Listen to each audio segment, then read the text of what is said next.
Hi, my name is Tara Brown, and I'm the pastor of family life here at Faith Community Church. And I am Liz Kitch, and I am the director of Kids Community.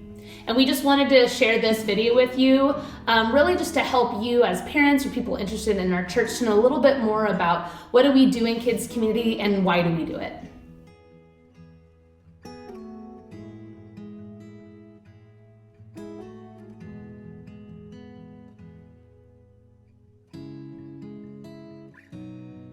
So here at Faith Community Church, we really do believe that kids can be true disciples of Jesus. They don't actually have to wait until they're an adult to follow Jesus. And so everything that we do in our classroom, from the things that you see in the room to how we do things, is all based on this reality that we believe that Jesus calls even children to follow him. And we think about it like a tree, that even a little young sapling is still a tree. It may need nourishment, it may need to mature, but it's still a true tree. And in the same way, our children, they may be young, they may have more immature ways of thinking, but they still are a true disciple of Jesus.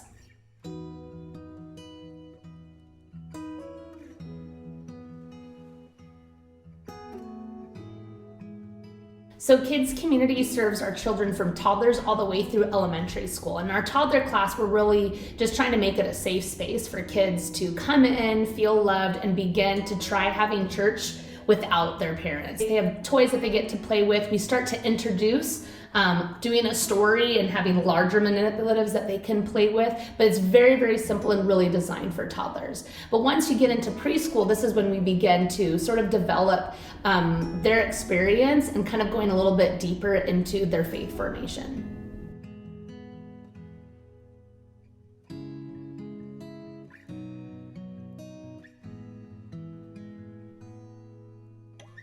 One of the things you'll notice when you walk into one of our Kids Community classrooms is that it might look a little bit different from what you're used to.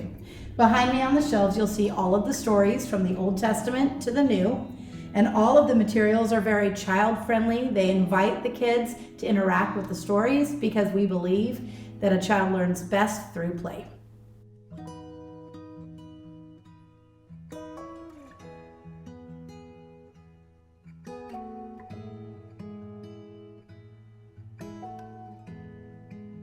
So one of the first things that the kids are invited to do on a Sunday morning is to come and pray together. And what's really fun is we do this with different prayer stations set up around the room. And this is designed to be very interactive and hands-on for the kids, using Play-Doh and paper and markers and a lot of different kinds of prayer, because we, again, believe that kids learn best through play.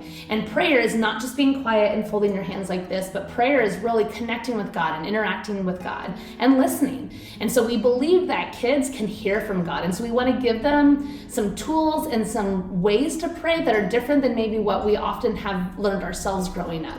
And so every morning the kids get to come in and they get to explore which prayer station they want to try. And they change up periodically throughout the year so that the kids can learn different types of prayer, but also get excited to pray in their own way that they can do throughout the day wherever they are.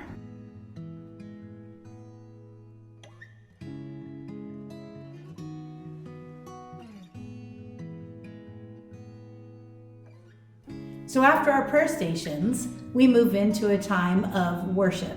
In our preschool and lower elementary classes, we have videos with fun hand motions, and the kids just sing their hearts out, which is beautiful to watch. We also have a memory verse that changes up throughout the year that we work on with the kids, and Tara has some wonderful sign language that goes along with that. Sometimes. It's amazing. And then in our upper elementary class, we actually get to walk down to the service and join the whole church for a time of worship before returning to our classroom. So after this, we move into our story time. This is where we gather in a circle and present one of the stories from our shelf. And so these are always a Bible story or a church practice or discipline, things like baptism, communion, or prayer. Or we also will present a modern day missionary story when we talk about missions and evangelism. And so this whole time is really about just presenting the story and having the kids to think about it together as we listen. What is God telling us today? And after our story, we move into a time of wondering. And this is a time when we really turn things over to the children and we ask them very open-ended questions to get them thinking about how they can connect to the story. And we ask them questions like, what do you think was the most important part of the story?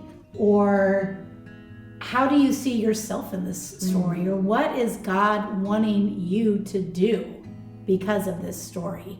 And these questions just help our kids to realize and see that they have a role to play and that God is speaking to them no matter how old they are.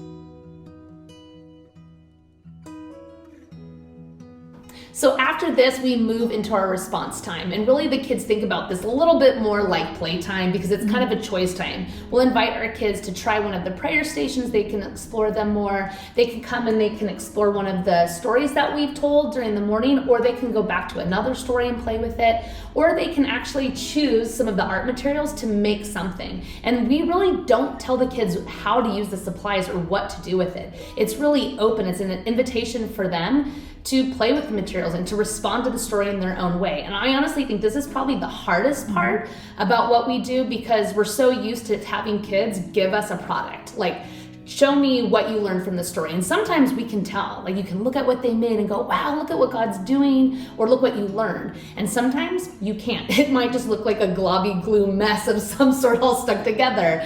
But really, we do believe that God is speaking to our kids. And our whole philosophy is rooted in this idea that we trust the Holy Spirit is speaking to them and working in their lives. And so sometimes their morning is just focused on community where they just want to interact and they're processing things. And sometimes God works in a way that we don't even get to see. And I always like to share this particular story because this happened with my own son where one time he was just making headphones all the time. He was drawing headphones, making them with all the materials over and over. And I kind of was being judgmental thinking like, oh, he's just goofing off or he's not connecting to the story.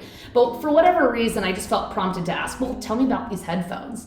And he told me that he had heard a story, I think it was Abraham and Sarah, and he said that he had been thinking about this idea of God speaking to him. And so he made God phones. And he was processing this idea, of like listening to God. And so this is just a good example of how sometimes we don't really know what they're thinking. We don't really know how they're processing, but we truly believe that God is speaking to our kids, that he is using these stories, these experiences, this opportunity in this space to speak to them. And are we willing to be bold enough to allow them to do that, to respond, to listen to God, to talk with God, and to play with God?